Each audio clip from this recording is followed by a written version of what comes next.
নমস্কার বন্ধুরা, শুভ সকাল। সকালবেলা চলে এসেছি রান্না করতে রান্নাঘরে।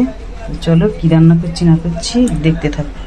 এখানে হবে লাউ চিংড়ি, পেঁয়াজ কুচে নিয়েছি, মাছের ঝাল হবে, আর হবে ডাল। ভাত বসিয়ে দিয়েছি, ভাত আর ডালটা বসিয়ে দিয়েছি।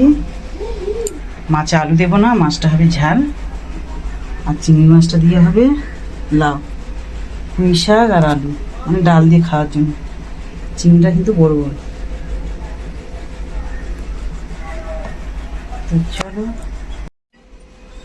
শুভ দুপুর বন্ধুরা। দুপুরে রান্নাবান্না কমপ্লিট করে নিয়ে চলে এসেছি। তো এখানে আছে ভাত, প্রথমে আছে ভাজা, কালকে ভাজাটা কাল ভাজা করেছিলাম, অনেকটাই বেশি ছিল, রেখে দিয়েছিলাম, গরম করে নিয়েছি, ফের তেলে মানে ভেজে নিয়েছি। আর এখানে আছে ডাল, একদম থকথকে পেঁয়াজ দিয়ে ডাল, আছে মাছের ঝাল, চিংড়ির তরকারি, কুমড়ো দিয়ে, ডাঁটা দিয়ে, আলু দিয়ে।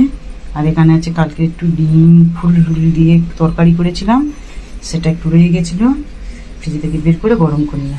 তো এই ছিল আমার আজকের রান্নাবান্না। তো চলো এবার খাবো।